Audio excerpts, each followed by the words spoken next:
You're listening to How We Heal, the podcast. I'm Keir Noel, medical intuitive, your host. Our sponsor is the medicinebuddhawithin.com, intuitive training for all. Check out their website and be invited to the upcoming trainings. Now let's begin our show.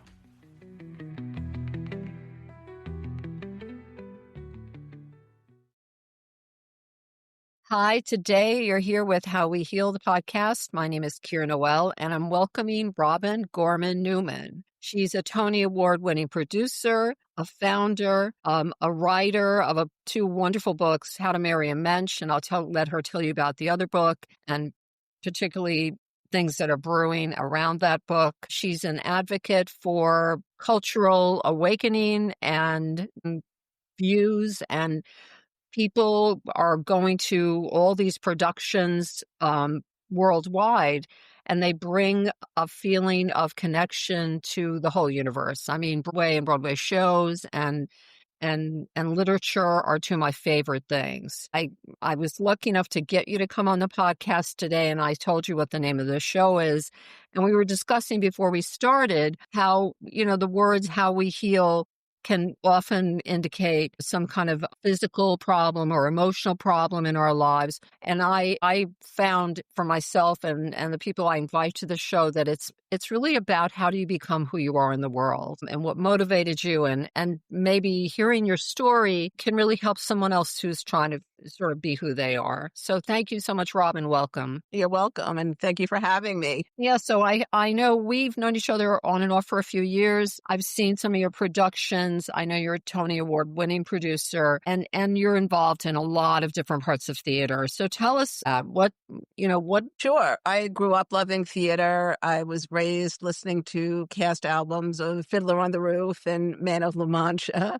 So I think back fondly to musical theater, which is what I gravitate toward, although I do enjoy plays as well. And I always thought I would actually be a theater critic. That was kind of what I was grooming myself to be, especially when I was in college. I was the arts editor of one of the school newspapers. And when I graduated, thought I would go in the direction of theater criticism. And actually, Frank Rich at the time got hired by the New York Times. And in that moment, I felt like he took my job, which is, I always aimed high. So I was going for the New York Times. And so I decided to pivot. And I recognized that there are other ways to get involved in theater. I was writing for some local publications, doing theater reviews and personality profiles. And then I actually went in a completely different direction. I went into public relations, and I was kind of trying to find myself career-wise. And then I ultimately got married and became a mom. And I launched actually an organization for women who became moms over 35 called motherhoodlater.com. And it was actually through that I wound up getting involved in theater producing. And it's quite an unexpected story. And what happened was there was a big trend in shows at that time around motherhood and parenting. So take us, this is how many years ago about? Well, I began as an investor off Broadway. And then my first show on Broadway as a producer was Natasha Peer and the Great Comet of 1812. And that was in 2016. So it was a few years prior to that I dipped my toe into the world of theater, but not as a Broadway producer yet. Most people don't just begin as a Broadway producer. People come to it from different directions. Typically, investing is one route to begin, and that was how it started for me. But what happened was there was this big trend in, as I said, mom and parenting shows. And I had got wind of a show that was in LA at the Geffen, and it was called In Mother Words. And this is where the story gets a little bit kooky. I don't even know why I was possessed to do what I did, but I've always been someone who trusts their gut and tries to listen to the universe, so to speak. And I was compelled to call the theater and leave a message, essentially, because no one ever answers at a box office, pretty rarely anyway. And I just said, "Hi, I'm Robin Gorman Newman. I heard there was a mom show here," and it wasn't even playing anymore. So I honestly don't even know what I wanted or what I said. I really didn't have an agenda, but I left this message and just got busy with my life and other things that I was working on. And a few weeks went by, And I suddenly got a call from one of the producers of that show who shockingly had actually gotten that message, which I never thought would ever happen. And I don't, as I said, I don't even know what I said. So we wound up having this lovely conversation, actually, and really just clicked on the phone. And then ultimately she said, well, what did you call for? And I didn't even know. And I said, well, I heard there was this mom show and I'm a mom. And I was actually doing a lot of marketing in the mom space because of the motherhood organization Mm. I had launched. So I said, I know that arena. I love theater. It caught my eye. And I thought I would introduce myself. And she said to me, we're coming to New York. Oh, wow. I was like, light bulb. The universe knew that. And I did not. And she said, would you like to get involved? And I didn't know what that meant, which I now know was sort of code for, would you like to invest, or Well, that's the participate? code. All right. Yeah, I mean, that's how I would interpret that anyway. And I'm like, I don't know, maybe I do. So she sent me a script to read and I just considered the whole thing. And I had a conversation with my husband and I said, I just feel like I want to do this. And so I did. And I asked her before I joined, though, I said, could I get a credit in the program? What would you allow me to do? Because I have a background in marketing and public relations. And I knew the mom parenting space. And I said it would be really important to me to feel like I can support the show and Mm, roll up my sleeves. And I would prefer not just to put some money in, I mhm. would like to be an active participant. Would you permit my involvement and welcome my involvement, in fact? And the answer was yes. And so I signed up and it changed my life. It did. Wow. Well, that was so magical that you just made a phone call and didn't really know what you were calling about. And here they were coming to New York, where you Yep. live. And what did that mean when you got involved? What were you involved in? What way? Well, I became an investor in Mm, the show. yeah. They gave me the title of associate producer, which they essentially created for me for that show. I think I was the only associate producer in the program. And they allowed me to create some special events for it. I brought in some mom bloggers. We had some influencer nights. I even hosted a talk back with the audience. I was able to create some cross promotional, mutually beneficial marketing programs with partners outside the theater, whether publications or venues. And that's one of my strengths. And I always try to do that when I'm involved with a show. I really roll up my sleeves and I think about the demographics of an audience for the show. And who do I know? What can I do? What can I come up with that maybe the show either isn't working on because they have a lot of other things they're doing, or maybe I just have specific contacts or thoughts in an arena because that's how my head works. And let me do what I can do to help sell tickets. So you're a market, you have marketing skills. You brought them into the theater world and you became an investor. And that was an associate producer. When did you become a producer? Well, after that particular show, and it was called Motherhood Out Loud when it was in New York, it was at Primary Stages. And I just loved the experience. I felt home being in that theater. And I just felt like I want more of this. So it was a limited run. And I had the opportunity to invest in a Broadway show. It was called Sylvia, which I had seen a number of years prior off Broadway and loved it. It was with Sarah Jessica Parker when it was off Broadway. When it was coming to Broadway, it was Matthew Broderick, which I thought was pretty cool because they were married now. So it felt kind of full circle. And Annalee Ashford, who I love. And I just thought, you know what? That show is adorable. I think I'm going to take a shot and do that. So I invested in that. But I made the decision actually on the red carpet of that show for opening night that if I ever invested again, I would want my name in a Broadway playbill, which meant becoming a producer. And I met somebody actually on the red carpet for Sylvia who invited me on to some other shows that I wound up joining. And the next one was the one I mentioned earlier, Natasha Pierre and the Great Comet of 1812, which was in 2016. And I became instantly Tony nominated. And we got 12 Tony noms that year, the most of any show. Oh, yeah, I remember the show. So when you became a producer, you really made a giant leap into partnering, Yeah. being part of the show. And were any of these shows you decided that they kind of found you, you found them? Were they shows that spoke to you in terms of like the content and what you would like to say in the world, or they're just they were just, I mean, what about those shows? Just the opportunity or something in them really spoke to you? Well, the first show that I produced, Natasha Pierre and the Great Comet of 1812, I don't know that I would say it spoke to the world, in terms of messaging. Other shows that I've done since have, and I can address that. But Natasha Pierre had been off Broadway, and I had not seen it off Broadway. And I was offered the opportunity before I joined the show there was a bus that was actually going out to ART in Cambridge, which is where the show was going to transfer to before Broadway, to test the waters in a bigger venue to make sure that it would work for a larger stage. And at first I wasn't sure if I wanted to get on the bus. I'm not a big morning person. And it was early, and I was sort of fighting with myself about the opportunity. And I finally just gave myself a kick and said, "Oh, Robin, get on that bus."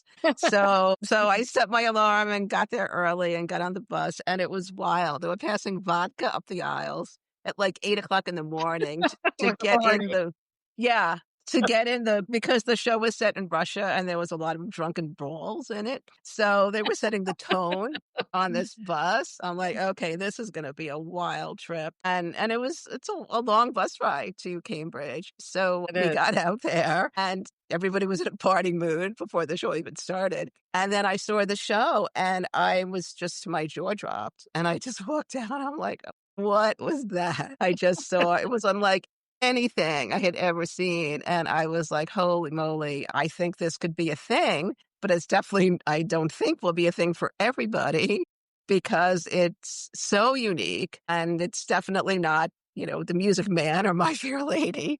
If you're more of a conventional type of musical theater person, which I appreciate as well, but I definitely love things that are unique and push the envelope, and I'm very open-minded. My taste is very diverse. So I came back to New York, and after another 3 hours on the crazy party bus going back to the city, and I kind of did a little homework, and I reached out to people in my circle to see who had known the show, who saw it off Broadway, what did they think, just to kind of get an energy vibe Mhm. around this. And everybody who I knew and a lot of people in my circle had seen it. Why I didn't, I don't know. It just kind of evaded me for some reason when it was in the city.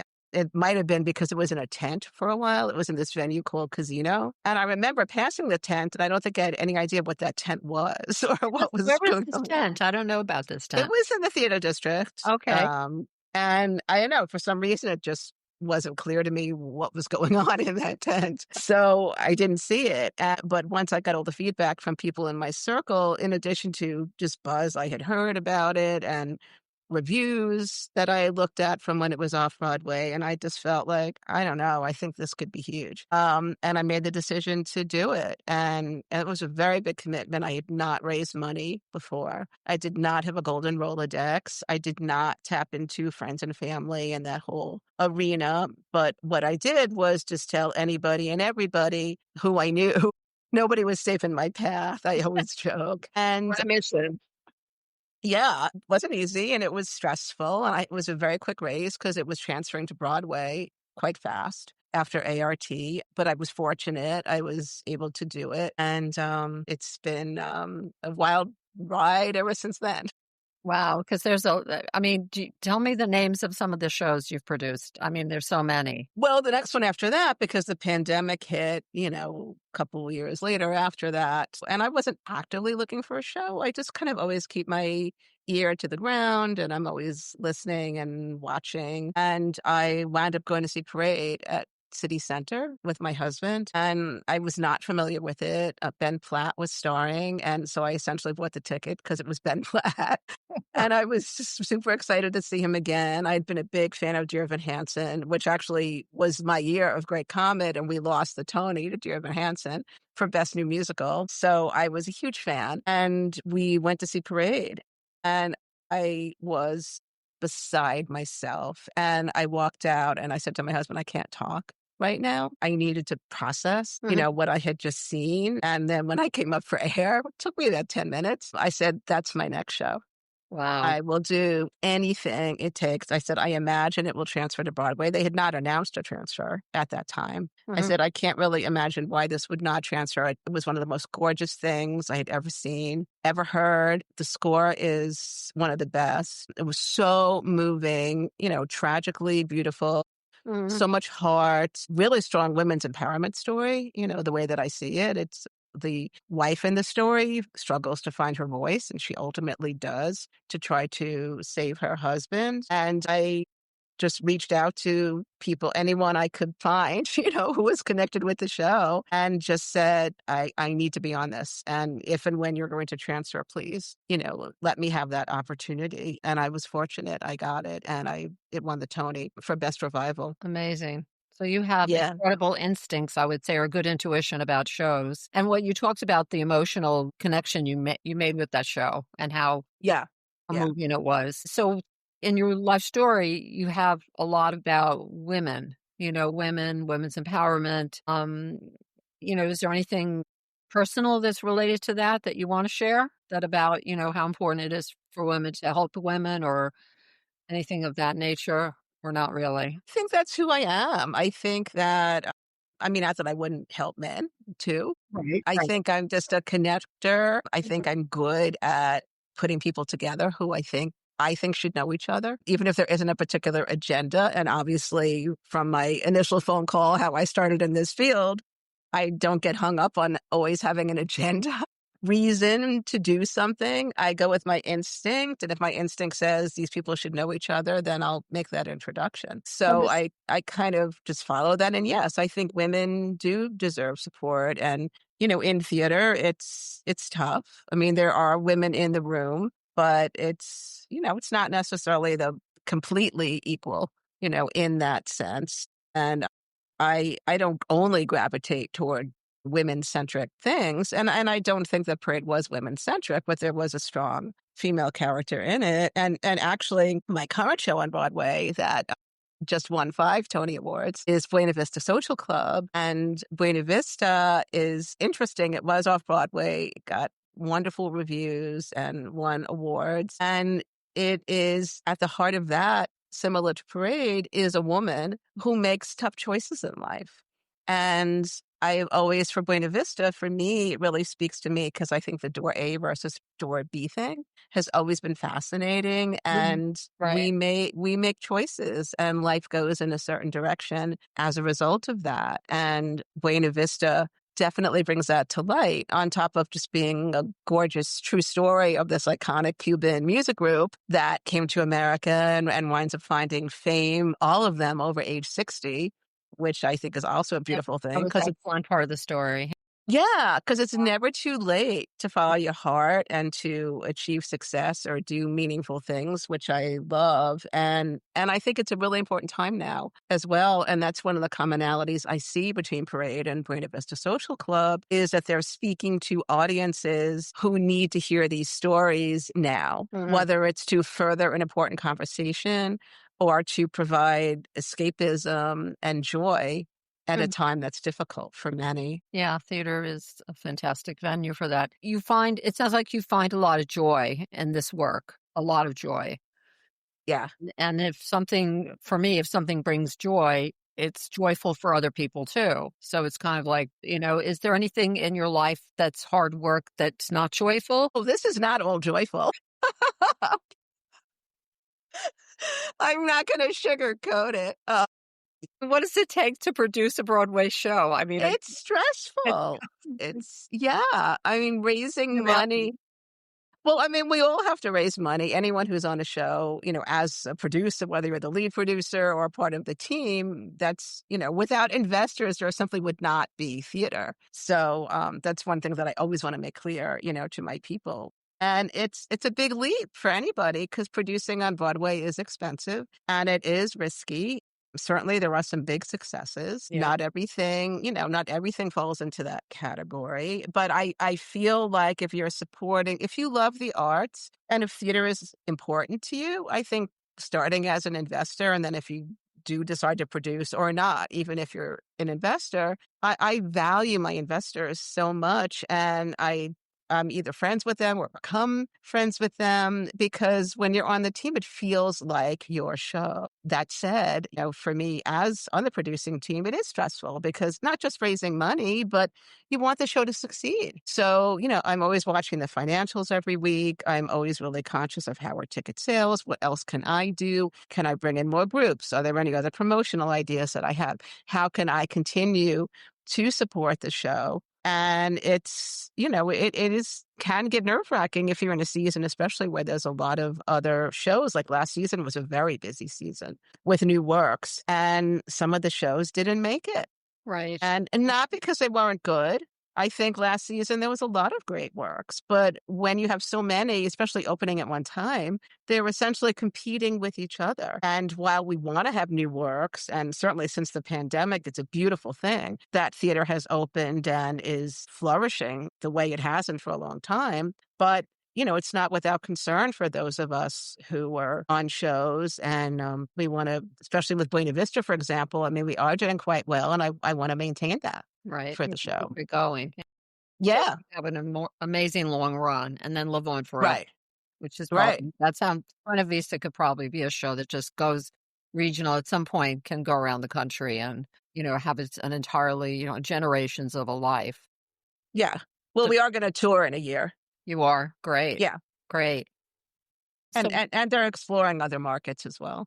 oh, that's great. Have you ever wanted to be on the stage? I was in high school, if that counts. I was an angel and anything goes. I can't sing for anything, but they threw me a bone and I enjoyed it.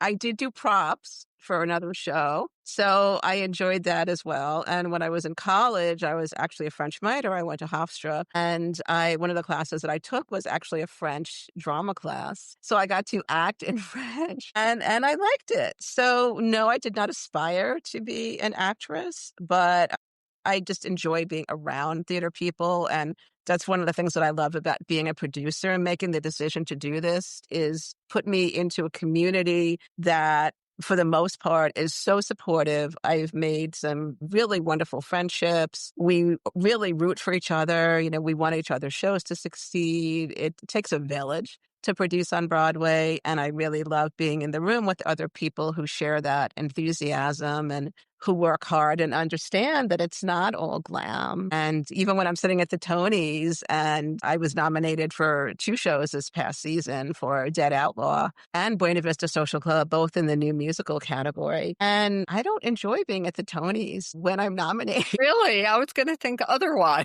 You No, do? Oh, because especially when it's Best Musical is the last category of the I hate night. that. Yes. So you're sitting there literally for like 5 hours because you have to get there early too. And I'm just, my throat is just in my mouth, the Ugh, whole time. I'm yeah. just crossing fingers, and it's difficult. I'm grateful to be there and I'm honored to be there. But for me, I'm not going to say it's all fun because I get nervous. Yeah. Wow. Wow. But what a great story. I mean, you've accomplished so much and such. You've been on Broadway. You've been working on Broadway. You've been an associate producer and a full producer and a Tony Award-winning producer. And it's really in a very short period of time. You've gone from Yeah. 0 to 100. Are people trying to find you now to produce? Yes. Are they? Yes. Because you have a Tony. Now they're looking Yeah. for you, right? How Oh, do yes. How does Yeah. it feel? I mean, when people say, "Oh, I want to speak to Robin Gorman Newman," do you have a secretary or a mock secretary answering the phone at home? She's not available right now. Please send us an email.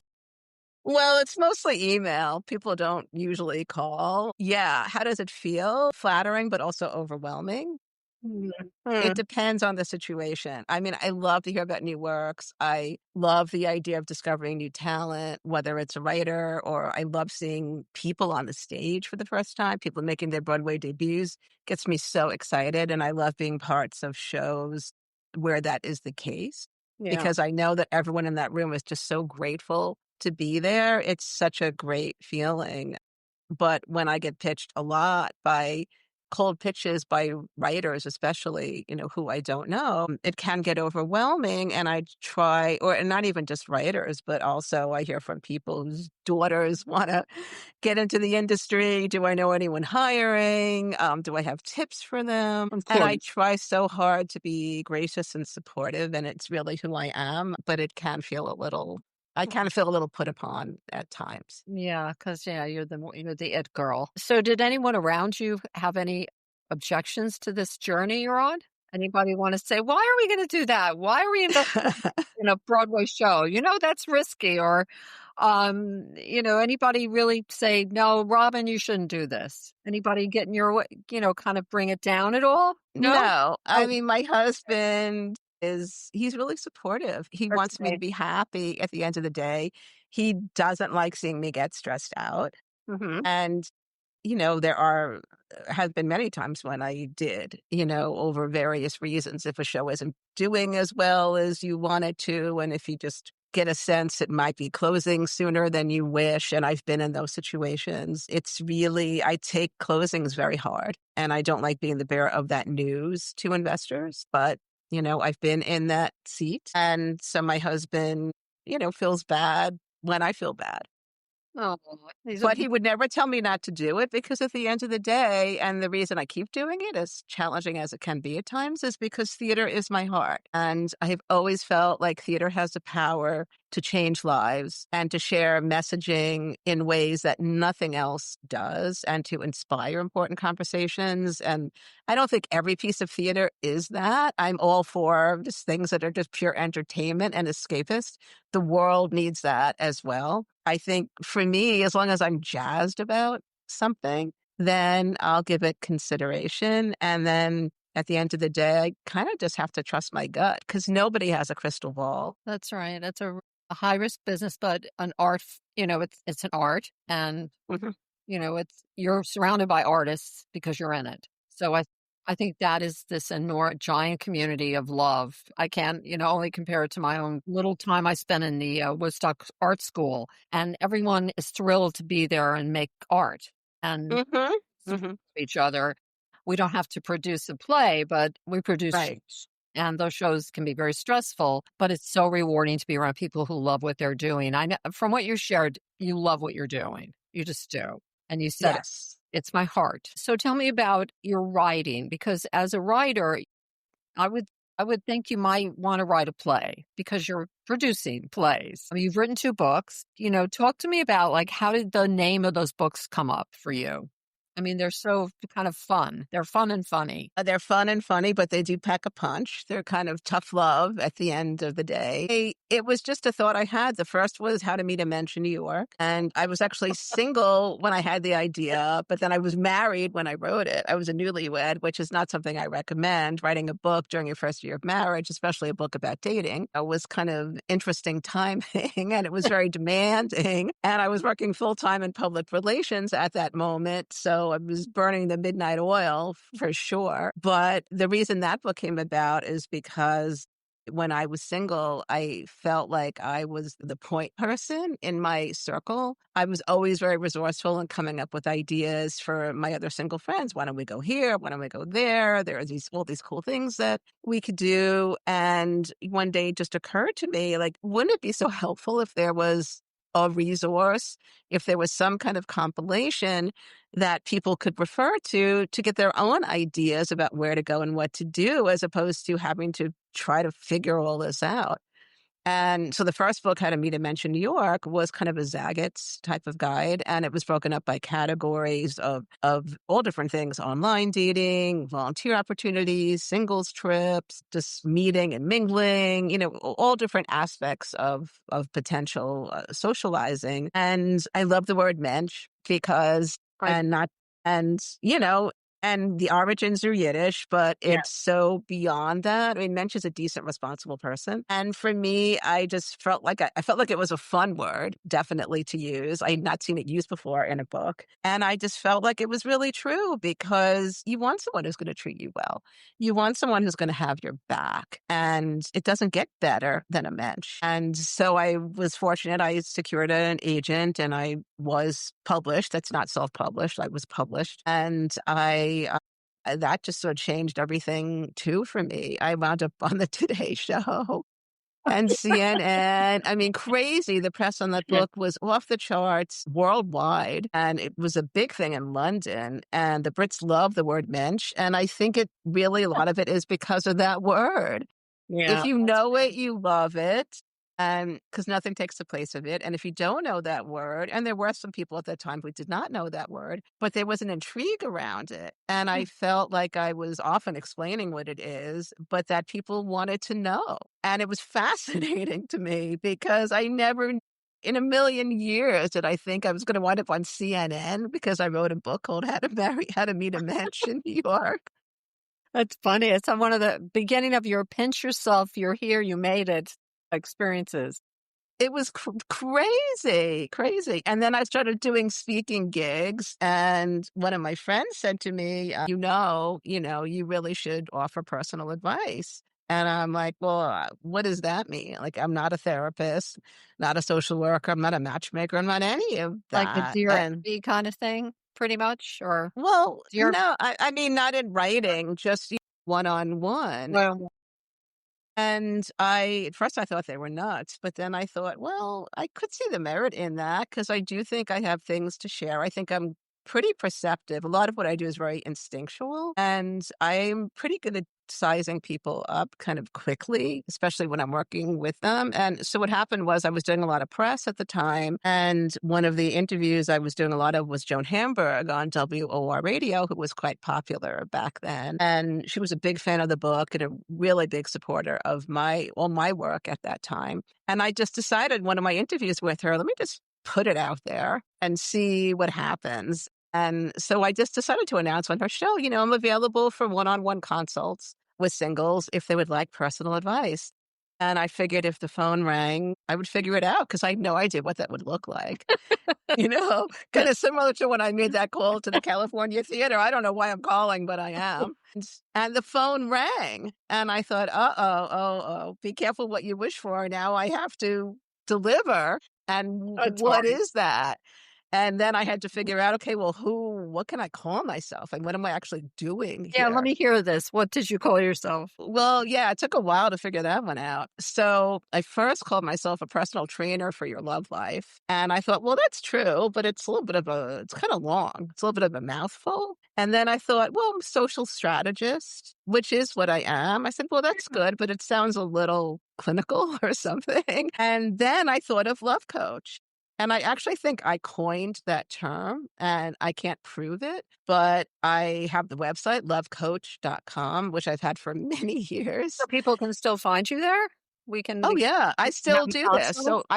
So I offer private consultations to singles of all ages, all backgrounds. I love it. And I get a lot of referrals from therapists, and I wrote another book, which is How to Marry a Mensch, because I was getting all this crazy press from the first book, and it felt like it didn't really make sense to not have a book that people could buy if they didn't live in New York, Right.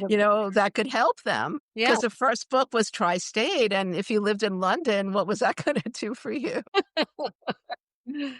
Well, so when the first book is, how to meet one, then you have to close Yeah. the deal, how to close the deal, marry the man. Yeah, Yeah. yeah. I mean, it wasn't as much about closing the deal. I don't push marriage. I feel like that's a Oh, personal okay. choice, but Okay. it sounded good how to marry a man. The That's a two great M's and title.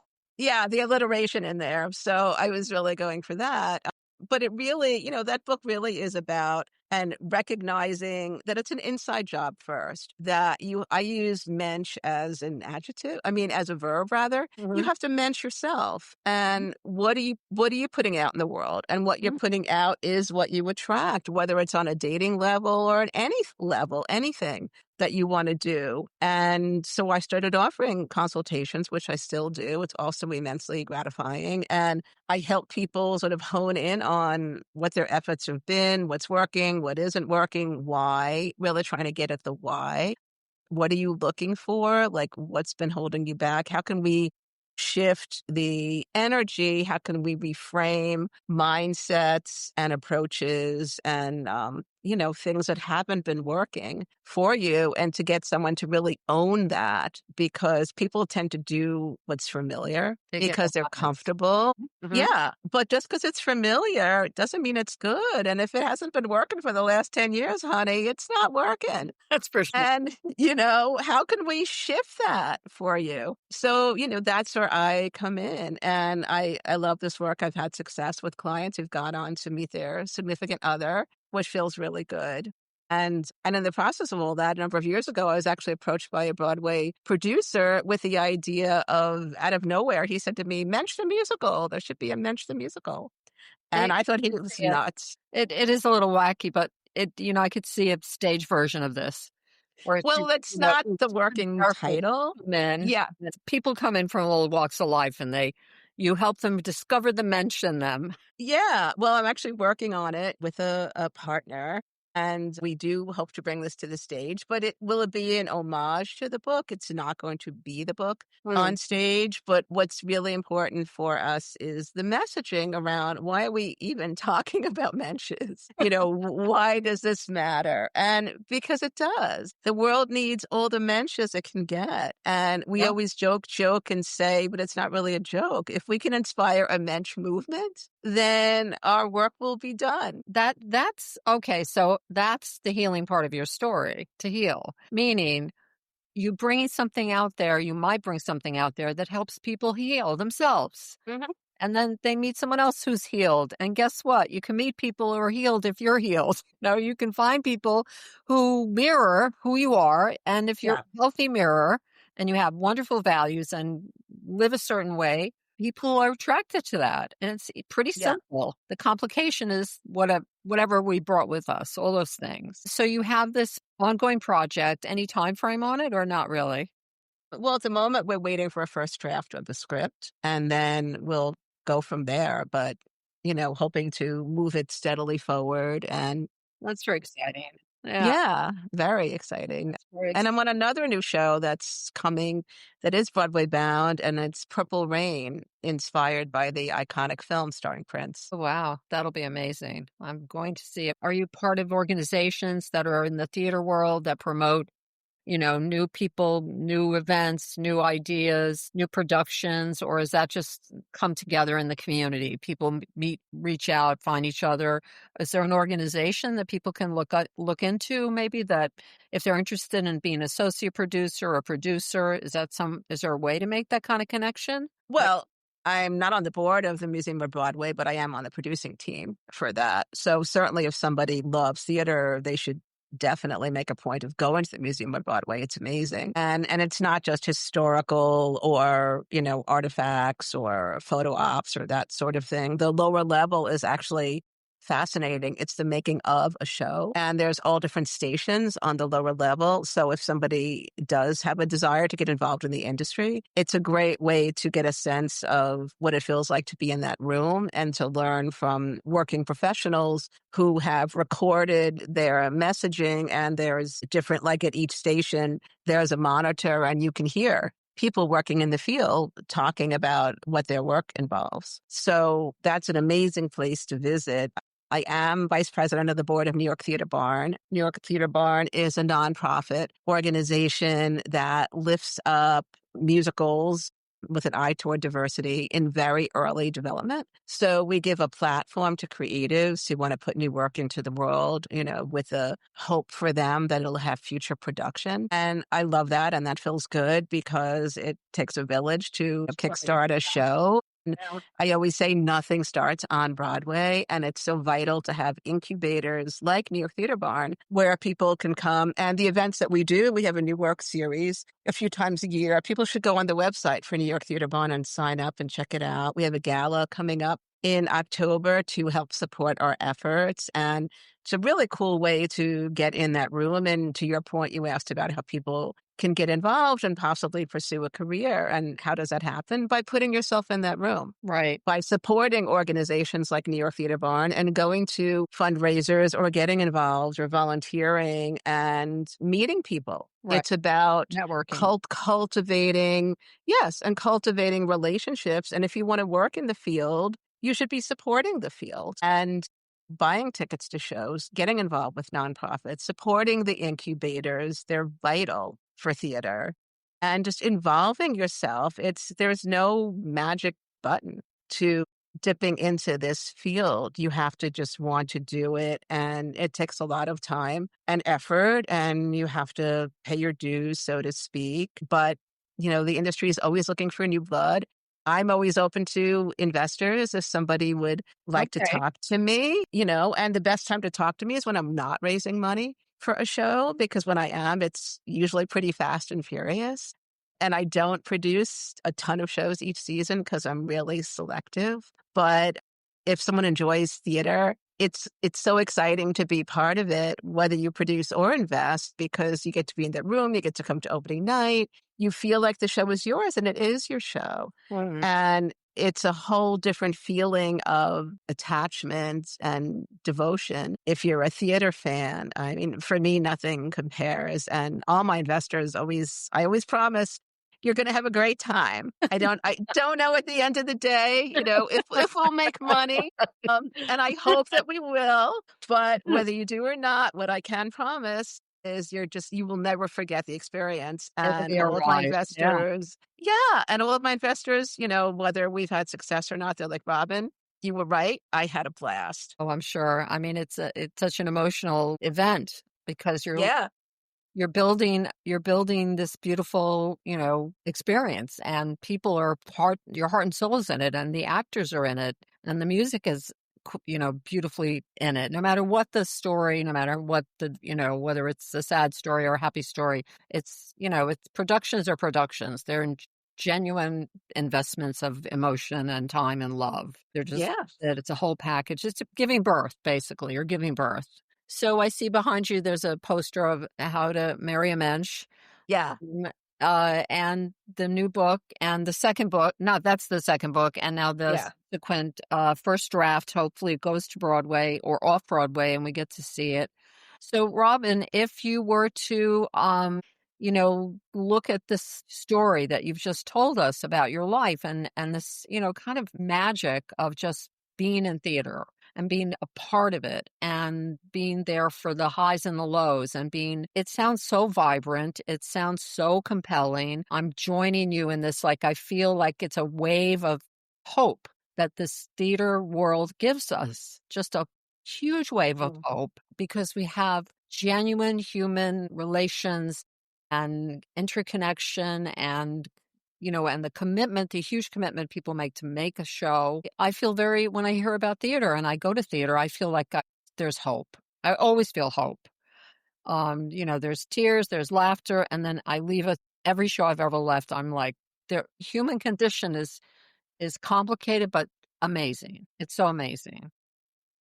I agree. I mean, I see that with Buena Vista, right now, my current show, because that show is the first time it's an all Spanish score being sung on Broadway. And it's set in Cuba, and it's about this Cuban band, and the cast is Hispanic. And it's so authentic. And especially because it's sung through in Spanish, the dialogue is in English, but the music is Spanish. And I wasn't sure how that was going to land when I first joined the show, but there's something about it because it's in old Spanish. First of all, you know exactly why they're singing, so you're not losing anything. Right. But aside from that, I feel less like I'm watching a show and more like I was dropped into their lives to bear witness to how this unfolded for them. And to be in that audience with other people, there's people sobbing, people cheering, people dancing. I dance in my seat every time I see that show. It's so joyous. But the validation that people are receiving from the representation that they're seeing adds a level to it that I personally didn't see coming, especially at this time with what's going on in the world, to know that we can bring something like Buena Vista that's so beautiful to the stage, and to give people, two or so hours of pure escapism and joy and heartfelt story.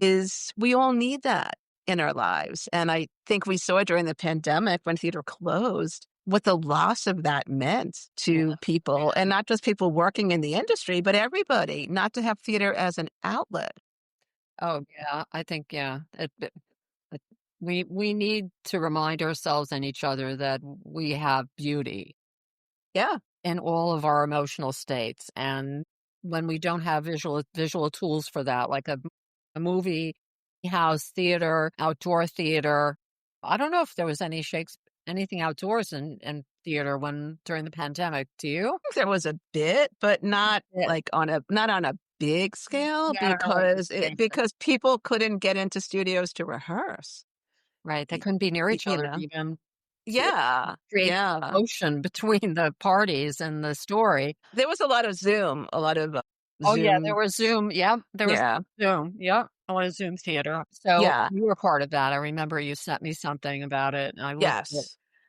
So regardless of how it started, you're bringing this lovely, luscious, joyous, vibrant experience to people, and your journey is that you keep stepping in my opinion, you're just more deeply committed to it, more deeply connected, and look and of course you got a Tony. Of course the show you felt was the show is the show. So so glad I met you and that you joined me today. People can find you, finding you online or, going Mhm, to one of those venues you just spoke about and partaking of a fundraiser, being there, socializing, getting to know the people in the industry. Anyone who's listening who's interested at all in theater, a million times over, invite you to go check everything you can find out. I started going to Black Box Theater in downtown New York, and then I go to Vassar College has Powerhouse Theater. They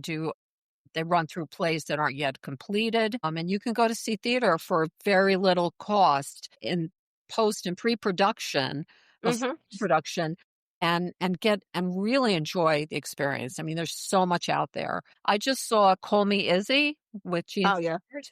Did you happen to see that? I have not had the opportunity. This summer has been a little hectic for me, so I didn't get to it, but I heard that Jean Smart was wonderful. Yeah, it was a beautiful story. I believe story has power. It just does. That's why I'm doing the podcast. Yeah. Well, yeah, thank you for telling your story and sharing and giving insights and inviting people. I felt like everybody got an invitation today from Robin Gorman Newman and everyone listening. I hope you will look into having a session.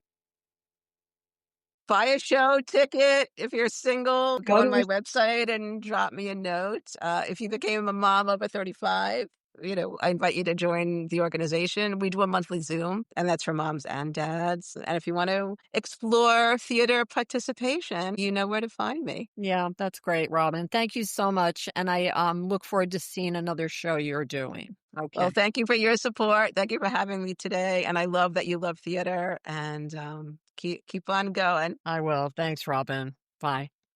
Take care. We want to thank the following people: Jennifer Maidman for original music.